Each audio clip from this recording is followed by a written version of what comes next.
maglaro muna. Please, please, please, please Uy, mukhang may baon na laro si Mikmik, ah. Sige.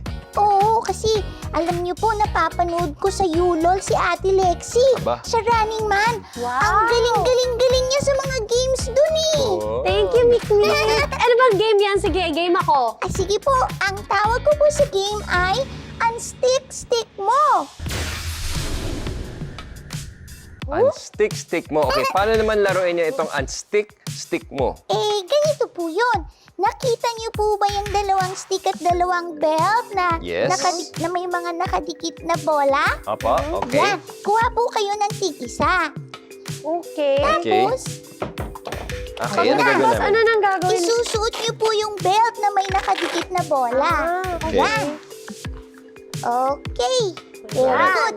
Tapos yung stick, hahawakan niyo ng patayo. Okay. Yan. Next, gamit ang kamay na nakahawak sa stick, kumuha ng bola na nakadikit sa belt at ipasok ito sa lalagyan. So, kailangan bitawan for a while.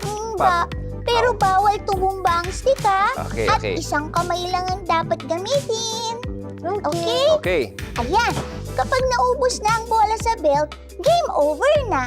Okay. Siyempre, yung may pinakamaraming bola na ipasok sa lalagyan, siya yung panalo. Okay, gets na. Yan, okay, 30 seconds lang po yung ibibigay ko 30 dito, seconds. Okay.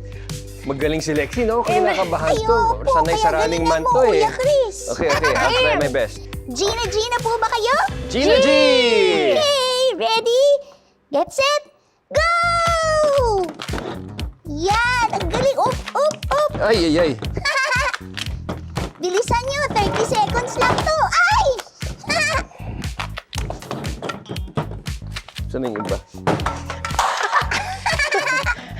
Okay ka lang, Ate Lexie. Ano pa ba si Lexie?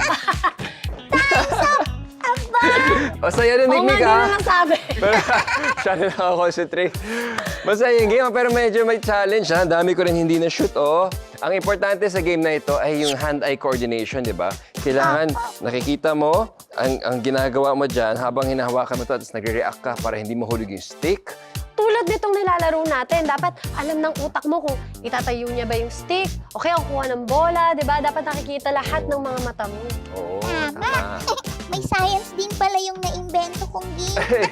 Well, science is everywhere naman talaga. Pero good job, Mikmik. Masaya yung game mo. Thank you for that. We really enjoyed. Kuya Chris, ikaw ang sumakses. Ako ang sumakses. Oo nga, mukha nga kasi Congratulations, bilangin natin. Kuya Ako ay Chris. naka 2, 4, 6, 8, 10, 11 balls. 11. Si Ate Ako Lexie. naka 2, 4, 4. May advantage din na. tingin ko dito. Dadagdag ko lang sa science natin yung siguro yung size ng kamay. Mas Apo. mabilis makalagay tsaka mas may chance ako mag-grip to kung pahulog na. Kaya kong oh, 'di ba? Advantage kung mas mahaba kamay, 'di ba? At mas malaki kasi pag pahulog na kaya ko pang saluhin. Oh, and then yung bola sa likod, kaya kong ganunin. So, thank you, Mikmik. Okay. Ano masasabi mo sa game ni Mikmik? Grabe, kakadating ko lang, Mikmik, pinagod mo na ako agad. Oo, gising tayo agad. Ready na tayo.